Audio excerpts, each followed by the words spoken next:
우리는 어려서부터 타인에게 친절해야 하고 원만한 관계를 유지하는 것이 사회적 성공의 척도라고 배워왔며 왔습니다. 특히 한국 사회처럼 타인의 시선을 의식하는 눈치가 생존 전략인 곳에서 누군가의 부탁을 거절하거나 싫은 내색을 하는 것은 마치 큰 잘못이라도 저지르는 것처럼 느껴지곤 합니다. 그래서 사람들은 때때로 자신의 감정은 뒷전으로 미룬 채 모두에게 좋은 사람이 되기 위해 무리한 부탁을 들어주고 원치 않는 모임에 참석하며 상대방의 기분을 맞추기 위해 억지 미소를 짓습니다. 하지만 과연 모든 사람에게 친절한 것이 정말 미덕일까요?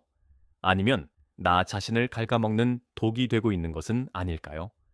심리학적으로 볼 때 모든 이에게 친절하려 애쓰는 이들의 내면에는 착한 아이 증후군 혹은 타인에게 인정받지 못할까봐 두려워하는 강한 불안감이 자리 잡고 있는 경우가 많습니다. 이들은 누군가 자신을 싫어하게 되는 상황을 견디지 못합니다. 그래서 자신의 경계선을 침범당하면서도 침묵을 선택하죠. 하지만 여기서 우리가 간과하는 사실이 있습니다. 타인의 기분을 맞추기 위해 쏟아붓는 그 엄청난 에너지는 무한한 것이 아니라는 사실입니다. 모든 사람에게 똑같이 친절하려다 보면 정작 나 자신과 내가 정말 사랑하는 소중한 사람들에게 써야 할 에너지는 바닥나 버리고 맙니다. 결국 모두에게 좋은 사람이 되려 하는 사람들은 그 누구에게도 기뻐한 듯은 스레디오스 있는 사람이 되지 못할 가능성이 큽니다. 자신의 색깔과 주관을 버리고 상대방에게 맞추다 보니 관계는 늘 얕은 수준에 머물게 되고 내면에는 형언할 수 없는 공허함만 쌓여갑니다. 무리한 부탁을 들어주었을 때 돌아오는 것은 고마움이 아니라 당연함인 경우가 많으며 오히려 선의를 이용하려는 사람들의 표적이 되기도 합니다.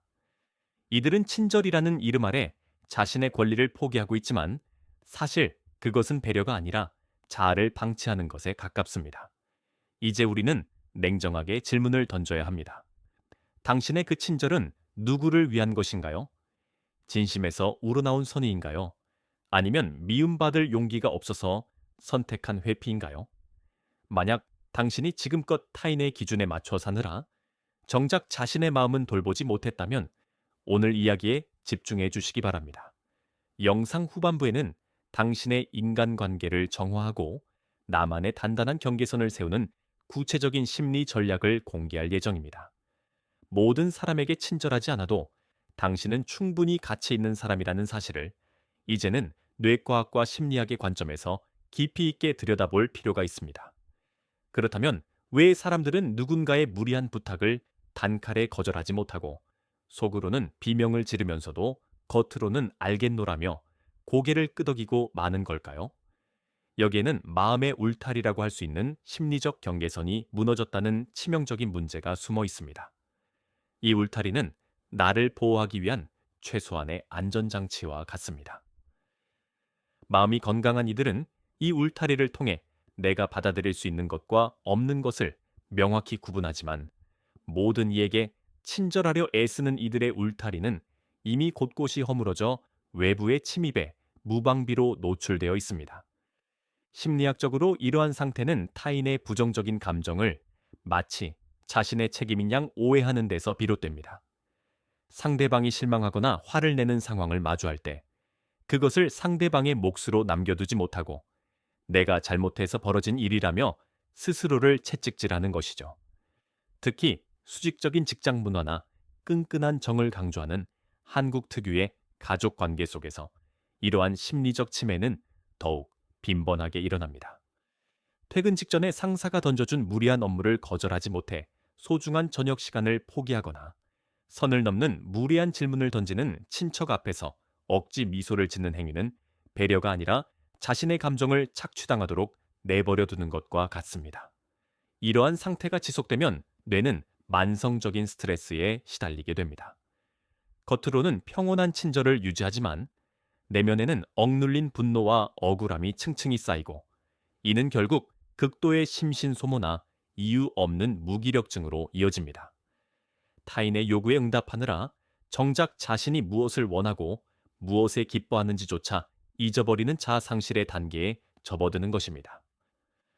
남들의 눈에는 그저 성격 좋은 사람 언제든 부탁하기 편안한 사람으로 보일지 모르지만 정작 그 사람의 속마음은 타인의 기대라는 좁은 감옥에 갇혀 서서히 질식해가고 있습니다. 더욱 안타까운 사실은 이렇게 자신을 깎아가며 쌓아온 관계들이 정작 위기의 순간에는 아무런 힘을 발휘하지 못한다는 점입니다. 무조건적인 친절을 베풀 때 주변 사람들은 그 사람을 존중하기보다 언제든 불러낼 수 있는 쉬운 사람으로 인식하기 시작합니다. 호의가 계속되면 그것을 당연한 권리인 줄 안다는 말처럼 그동안의 희생은 당연한 상수가 되어버리고 조금이라도 거절의 기미를 보이면 오히려 상대방을 배신자처럼 몰아쓰는 적반하장의 상황이 연출되기도 합니다. 그동안 지켜온 그 가짜 평화는 사실 자신의 영혼을 제물로 바쳐 유지되던 위태로운 모래성에 불과했던 셈입니다. 이제 우리가 이 지독한 친절의 굴레를 끊어내고 나를 지키는 단단한 마음의 성벽을 쌓는 구체적인 방법에 대해 이야기할 차례입니다. 가장 먼저 받아들여야 할 냉정한 진실은 모든 사람에게 사랑받는 것은 불가능할 뿐만 아니라 그럴 필요조차 없다는 사실입니다. 누군가가 당신을 싫어한다는 것은 그 사람의 취향이나 가치관의 문제이지 당신의 존재 자체가 잘못되었다는 증거가 아닙니다. 미움받을 용기라는 말처럼 타인의 실망감을 오롯이 그 사람의 몫으로 남겨두는 연습이 필요합니다. 당신이 누군가의 부탁을 거절했을 때 상대방이 서운해한다면 그것은 그 사람이 감당해야 할 감정이지 당신이 죄책감을 느껴야 할 영역이 아닙니다. 건강한 관계를 만드는 첫걸음은 아주 작은 거절부터 시작하는 것입니다. 대단한 명분이 없어도 괜찮습니다.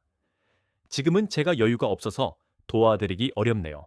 혹은 그 제안은 감사하지만 제 계획과는 맞지 않네요. 라고 정중하면서도 명확하게 선을 긋는 연습을 해야 합니다. 처음에는 심장이 뛰고 목소리가 떨릴지도 모릅니다.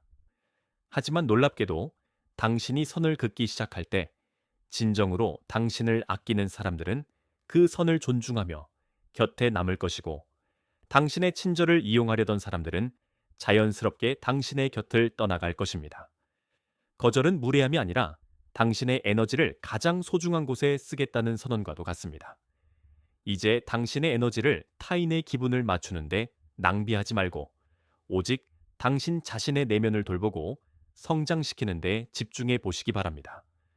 모두에게 좋은 사람이 되려고 노력하느라 놓쳤던 당신만의 색깔, 당신만이 가진 독특한 취향과 목소리를 다시 찾으려 애쓰십시오.